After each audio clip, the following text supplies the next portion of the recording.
Monsieur le ministre, Madame la Présidente, mes chers collègues, c'est à regret que je me tiens ici pour défendre cette motion de rejet préalable du projet de loi autorisant la ratification de l'accord de coopération entre la France et les États membres de l'Union monétaire ouest-africaine. Vous avez fait un lapsus, Monsieur le ministre, vous avez dit l'Union économique et monétaire, ce qui n'est pas tout à fait la même chose. Regret parce que j'aurais aimé croire qu'une réforme du franc CFA, initialement appelée, souvenons-nous, franc des colonies françaises d'Afrique, ne l'oublions pas, aurait pu être l'occasion d'un débat approfondi entre tous les pays concernés et d'un véritable changement en profondeur de nos relations économiques et politiques avec les pays de l'Afrique de l'Ouest francophone. Pourtant, rien ne s'est passé comme ça. Sur le fond, cette réforme n'a pas été faite pour changer quoi que ce soit. Sur la forme, la méthode pour mener cette réforme confirme la condescendance de la France vis-à-vis de ces pays. Car pour ne rien changer, pas besoin de concertation. Personne n'était au courant de l'annonce de la réforme en décembre 2019 par Emmanuel Macron à Abidjan. Seul son acolyte ultralibéral Alassane Ouattara en avait connaissance. Lui qui a été mis en place par les chars français en 2011 et qui est le champion de toute catégorie de la multinationale Afrique à forte composante française. Lui qui vient d'ailleurs de s'arroger un troisième mandat inconstitutionnel au moyen d'une répression implacable des opposants. Quant aux partenaires de l'Union monétaire de l'Ouest africain, l'UMOA, qui gère le franc CFA, à savoir le Bénin, le Burkina Faso, la Côte d'Ivoire, la Guinée-Bissau, le Mali, le Niger, le Togo et le Sénégal, ils n'étaient même pas informés. Pas plus que le gouverneur de la Banque centrale des États de l'Ouest africain qui pilote cette monnaie.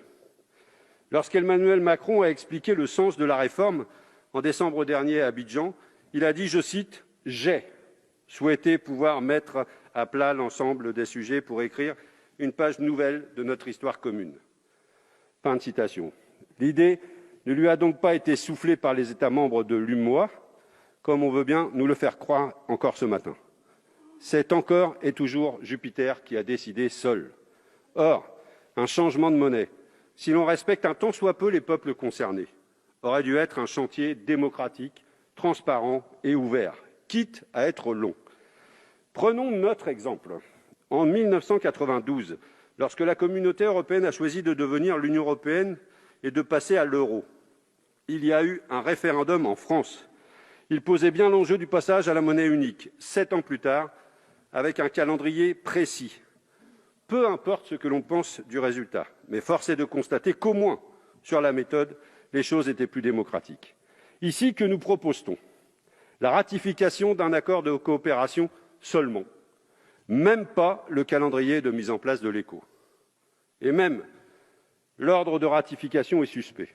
Pourquoi la France est-elle le premier pays à ratifier cet accord?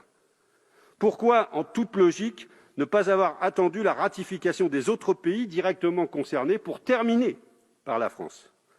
Notre Parlement aurait de ce fait pu tenir compte des débats démocratiques dans les pays directement concernés par cette réforme. Logique, non? Question de méthode. Cette réforme est par conséquent un non-sens complet. Cela justifierait à elle seule que l'on rejette ce texte. Mais vous avez encore la possibilité de le faire. Parce qu'il ne faut pas oublier que l'on parle de quelque chose qui est absolument fondamental. On parle de monnaie, c'est-à-dire d'une institution politique et économique. C'est la monnaie qui permet à une zone de déterminer et de piloter son économie pour obtenir des résultats de développement précis. Et qu'en est-il de cette réforme du franc CFA? Va-t-elle permettre de piloter ces taux de change pour permettre de favoriser ses exportations ou ses importations? Va-t-elle laisser aux pays de la zone le choix s'adosser à une monnaie plutôt qu'une autre? Va-t-elle permettre de piloter son inflation, ses taux d'intérêt, le poids de sa dette, et j'en passe? Eh bien non, rien ne changera. Le lien ombilical du franc CFA avec la zone euro va perdurer. Il s'agit de la parité arrimée uniquement à l'euro, la liberté des transactions et la convertibilité illimitée entre les deux monnaies. Ce triple lien permet à toute multinationale qui fait du commerce dans la zone monétaire du franc CFA de bénéficier d'une sécurisation de ses investissements sur le long terme grâce à la parité franc CFA euro, de convertir ses profits réalisés en franc CFA vers l'euro, puis de rapatrier ensuite ses capitaux vers la zone euro. Prenons simplement La parité fixe euro-franc CFA, pour ceux qui travaillent en euros, aucun problème, on est d'accord. Mais quand vous avez des secteurs entiers qui travaillent en dollars, c'est très compliqué. L'euro varie tous les jours face au dollar, et donc le franc CFA varie tous les jours face au dollar. Et lorsque les taux de change dollar-euro varient trop, des secteurs économiques entiers, on a connu ça, nous, avant le passage à l'euro, peuvent perdre leur compétitivité du jour au lendemain. L'Agence française de développement avait d'ailleurs tiré la sonnette d'alarme il y a quelques années en indiquant que la parité fixe avait été l'un des principaux facteurs de l'effondrement du secteur du coton au Burkina Faso. Tenons les leçons de l'histoire. Il pourrait donc être dans l'intérêt de certains pays dont les secteurs travaillent avec d'autres monnaies que l'euro de s'arrimer à d'autres monnaies. Le système du franc CFA favorise donc le lien entre zone euro et zone CFA. Cela entrave le commerce entre les membres de l'UMOA et également avec la CEDEAO. Cela explique que 50 ans après les indépendances, l'Europe soit encore le premier partenaire commercial de la plupart de ces pays, alors que le commerce à l'intérieur de l'Afrique entre ces pays représente moins de 15% au total. Ça doit vous parler, Monsieur le Ministre, ce commerce extérieur. Ce chiffre est un véritable échec du franc CFA. À lui seul, il justifierait d'ailleurs sa remise au placard de l'histoire.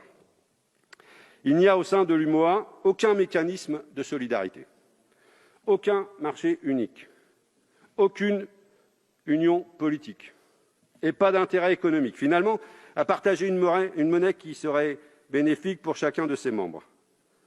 Comparons à nouveau avec la zone euro.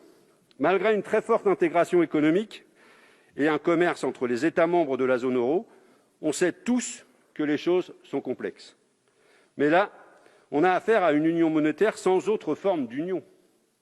Rajoutons à cela le fait qu'en cas de crise, lorsque l'on ne maîtrise pas sa politique monétaire et qu'on ne peut pas laisser filer l'inflation pour diminuer sa dette, le seul outil pour se désendetter est la diminution des dépenses publiques. Ça nous parle aussi ici. Comme dans l'Union européenne, c'est austérité à perpétuité. Le rôle du franc CFA dans la situation économique et sociale catastrophique des États membres de l'UMOA est donc à étudier avec sérieux. Ce n'est évidemment pas l'unique facteur, nous sommes d'accord. Regardons la situation d'un point de vue historique. Dans les années 1980, le FMI et la Banque mondiale ont saigné les pays de l'Ouest africain. Les fameux plans d'ajustement structurel ont détruit ces États en pleine construction, avec la complicité d'ailleurs du Club de Paris. Ils les ont rendus dépendants des cours des matières premières. Ils ont obligé à tout privatiser et à réduire au maximum les dépenses publiques et ont promis un renouveau économique qui n'est jamais arrivé. Évidemment, ces cures d'austérité n'ont jamais fonctionné. L'endettement des pays est donc resté très élevé. Mais avec le franc CFA, il n'a pas été possible de jouer sur l'inflation pour se désendetter. Les pays ont donc continué à diminuer leurs dépenses publiques à des niveaux totalement inacceptables pour leur population, et c'est d'ailleurs ce qui fait qu'ils sont en crise aujourd'hui. Des systèmes éducatifs totalement dégradés, des systèmes de santé inefficaces, des salaires des fonctionnaires si faibles qu'ils ne peuvent empêcher la corruption. Face à ces situations, l'aide publique au développement ne suffit pas à remonter la pente. Pauvreté, inégalités qui explosent, chômage de masse, désespoir de millions de jeunes et exil contraint. Et le pire, c'est que même avec l'aide publique au développement, la zone CFA est encore perdante. Tous les pays de l'UMOA sont dans la liste prioritaire de l'Agence française du développement. Une partie importante de notre APD est donc dédiée à la mise en place de programmes pour ces pays, dont certains consistent à construire des infrastructures. Or, qui est favorisé lorsqu'il s'agit de gagner des marchés dans une monnaie arrimée à l'euro? Nos multinationales, bien sûr. Le métro d'Abidjan est à ce titre un exemple funeste de ce genre de projet, dénoncé récemment par le sénateur communiste Pierre Laurent. Il a été confié, suite à d'immenses pressions du pouvoir français, sans appel d'offres, à un consortium d'entreprises françaises à un prix astronomique. La transformation du franc CFA en éco ne va donc en rien changer ce système. Les trois choses qui vont changer sont donc le nom, la capacité pour la Banque centrale des États de l'Ouest africain de déposer ses réserves de change ailleurs qu'au Trésor français, l'absence de Français dans la gouvernance de la zone monétaire. Et encore, l'étude d'impact de ce projet de loi dit que la fin de l'obligation de réserve de change au Trésor français ne changera rien dans la tutelle monétaire.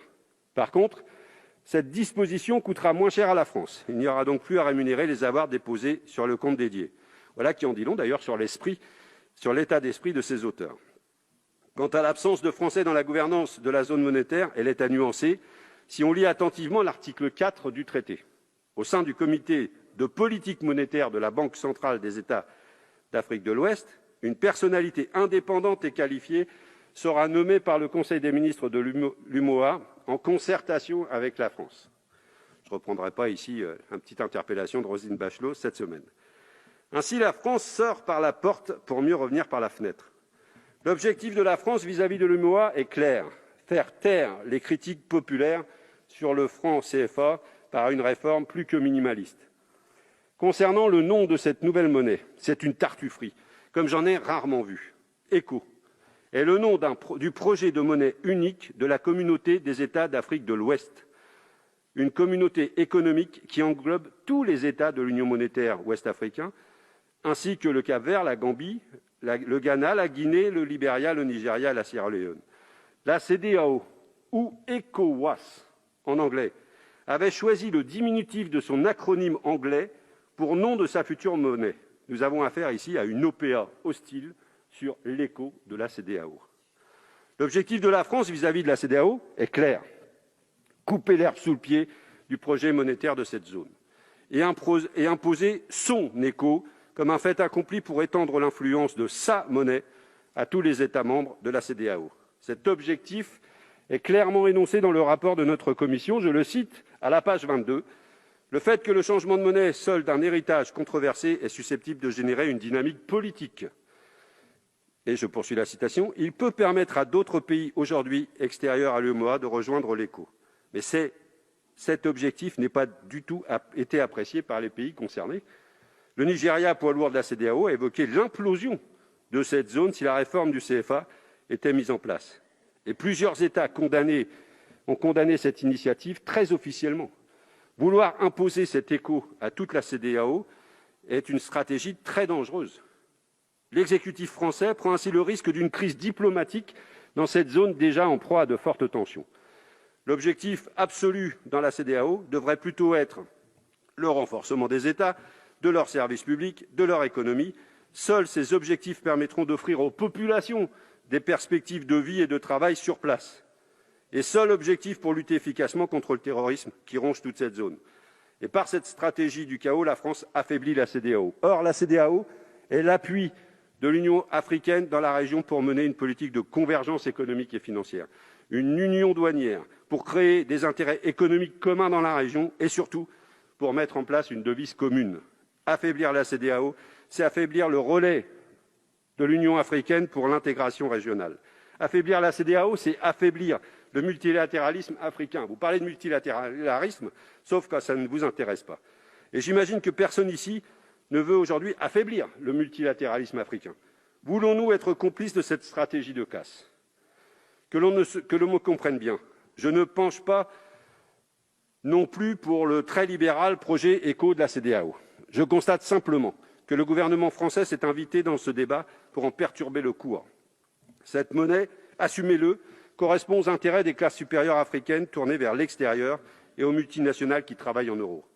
Pour les peuples et pour les PME africaines, cette monnaie peut être un véritable boulet.